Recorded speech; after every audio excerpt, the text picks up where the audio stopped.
Hello and welcome to the Coronby Chronicles. This is a solo Minecraft survival series in which I, Alfred R.J Crowdus, or Alfie for short, will set out to build a beautiful city and form a new colony named Coronby. There will be trials and tribulations along the way, and all of the content will be streamed on my Twitch channel below. Oh, and by the way, I make music too, also linked below. With that, let's get into the video. Greetings everyone, it is I, Alfred R.J Crowdus, and today we've got some big plans. We finished the government office last time, and after a quick nap, our duty is to map the area. Now I'm going to need some materials, but before we get those... Oh, little sheep joined us. Not this time. I see you. Ugh. That one always tries to escape. I don't know what chicken run type thing are you trying to accomplish? What are you trying to do, huh? Whatever. Well, back up. Good. So I was heading back to the ship to get my last bit of iron left in order to make another pickaxe and some other tools, because I realized that to make the maps I needed to survey the land, I had to do some mining for a particular mineral called redstone. Now at first I was just collecting as much coal as I could, and eventually I started finding a lot of iron, which was very handy for me. So before I went any further down, I made sure to collect as much of it as I could, even if its location was a bit risky. And I also learned that the two ravines were actually connected underground, which took me a bit by surprise. But after collecting as much iron as I could in the higher, more safer parts, and even finding some gold... Oh. Ow. What's hitting me? What was hitting me? Why was I being hit?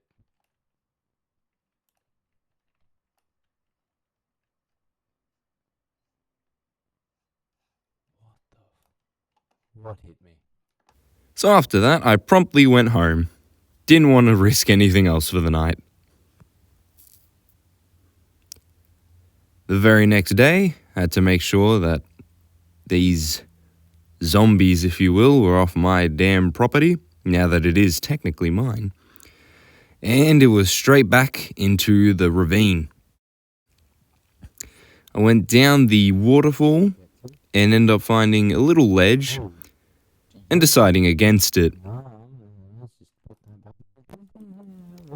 So I descended down, found a particularly weird squid, and then some diamonds, which really took me by surprise, as I had not expected to find diamonds so soon or so easily.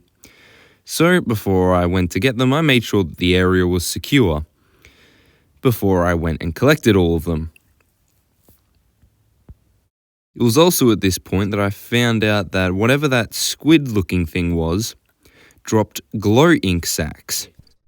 Yet, soon after, I found the redstone I was looking for, collected as much of it as I could. This stuff is the secret ingredient in making functional maps. So that's what we're really... Promptly decided that enough was enough, and I was going to go home now before it got too dark again. So once we got home, it was smelting all of the iron and just enjoying the sunset, really. Plus, I had a lot of time to waste whilst I was waiting for this iron to smelt.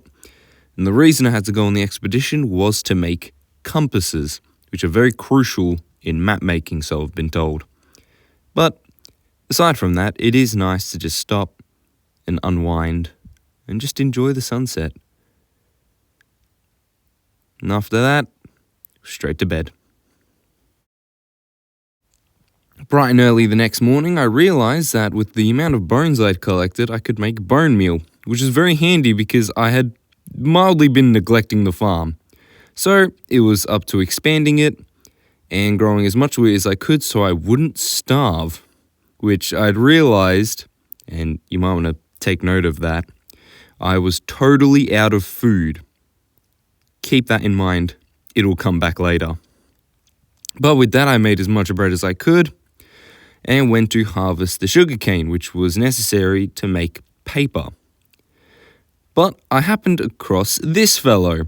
Now, first I didn't recognize him, but after a bit of talking, I realized this is a wandering trader. And for those who don't know, in Illyria, we have a very big market square in the center of our main city, Ingham City. And these wandering travelers and wandering traders happen to appear in this square all of the time. So the fact that there was one here blew my mind, because it meant that there's a chance that word might get back to Illyria about what I've done here, which was just incredible. Now, how he got here, he wouldn't tell me. And to be fair, everyone has their secrets, so I don't blame him. But it was just incredible to meet him. After that, I went to collect all the iron, got my redstone back, and made compasses. After mucking it up a little bit. I'm not very good at this, if you haven't noticed. It's a bit of a new rodeo for me. But with that, I managed to make all the compasses and as much paper as I could, which finally allowed me to make my very first map. But with that, I realized that I didn't have any sugarcane, so I went for a bit of a search, decided to call it off because it was getting quite late, and decided that the next morning would be the best time. So that's exactly what I did. I did consider waiting for the sugarcane to grow, but this is similar to watching paint dry, so after a minute, I left.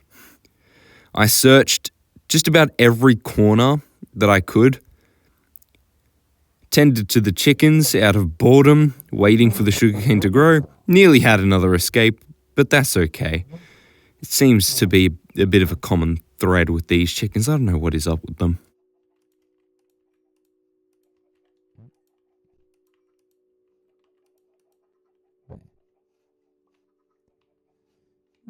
Little baby chooks. I probably could start. Nearly had another escape. Might help, but I know you don't. You take after your father, don't you? Cheeky bugger. And went back to the boat to see if I had any maps. Now, this is why I said keep it in mind.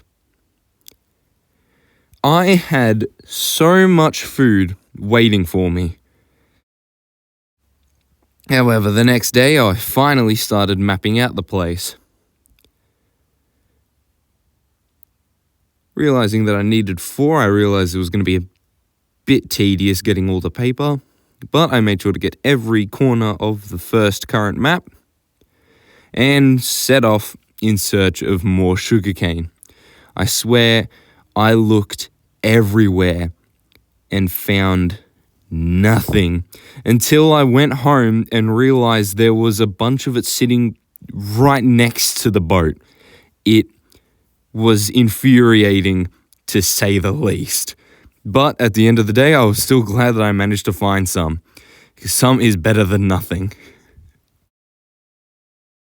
With that, I made sure to plant a lot more before making my paper, and went off to make my second map.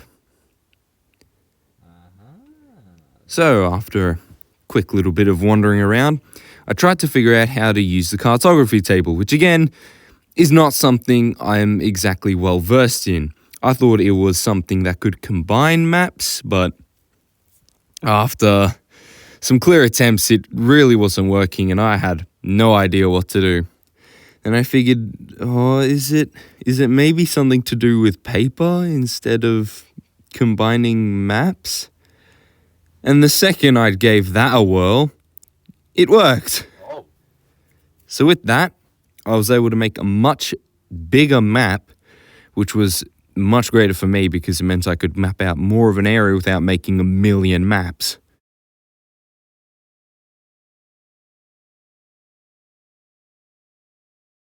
So I did as much mapping as I could before the sun set and went to bed. The very next day, it was mapping the land. I walked and walked for hours, even having to resort to getting in boat for some of it, just to complete the final corner. But once that was done, you'll never believe it, but it was back to mapping. I wandered all over the place for these maps, even discovering a religious amount of sugarcane, which really just rubbed a bit of salt on the wound after having to spend at least 2-3 days searching for some, only to find God knows how much of it behind me. But with that, I finished my mapping and had to quickly slaughter a few cows. Now, the reason I had to do this was because I needed the leather in order to make the frames on which to put the maps in the surveyor's office.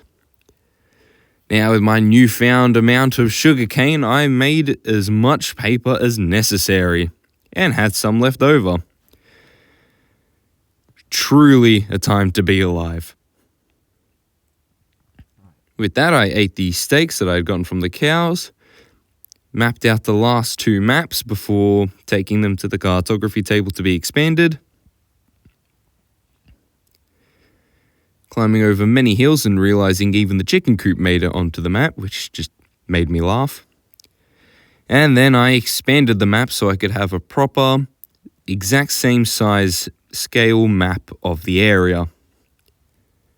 And so, bright and early the next day, it was right back to mapping everything. And I was also on the hunt for at least one more cow, because I needed one more piece of leather. Happened upon this. I did not know you occurred. How does this place have pink sheep? And put this away. Oh, look at this. There's a pink sheep. What is a pink sheep doing out in the wild? Now, I don't know how rare that is in nature, but it certainly blew my mind. But after seeing that, I quickly swapped out the maps and continued mapping the rest of the area, finding a brown sheep too, but that's not that impressive. And on my way back home, I managed to find the last cow, who was very generous enough to drop 2 leather, which was just very handy. With that, I made the frames and hung them up on the surveyor office wall, making sure to put them in order, accidentally spinning the first one I put down, quickly fixing my mistake before selecting every other map and putting them into this very nice grid, showing quite a sizable area. Isn't it incredible? I finally managed to get a good map of the area, which meant city planning and establishing wards, councils, etc. was going to become easy. But I realized something. If I wanted to set up lots and allotments on the land, I needed fences. And to do that, I need a lot of wood. With the amount that I had gathered, I made as many fences as I can, made a bit of a small lot just next to my house, which I'm thinking of turning into the first bank, maybe, before making a much more sizable lot and promptly realizing that I was, yet again, out of fences. So it was back to chopping wood and getting as many fences as I could. It is tedious work, to say the least. But with my new fences and a bit of hard work, I managed to finish the lot. And it even came with a sheep. And with that, that has been the Coronby Chronicles. Thank you again, and I'll catch you in the next one.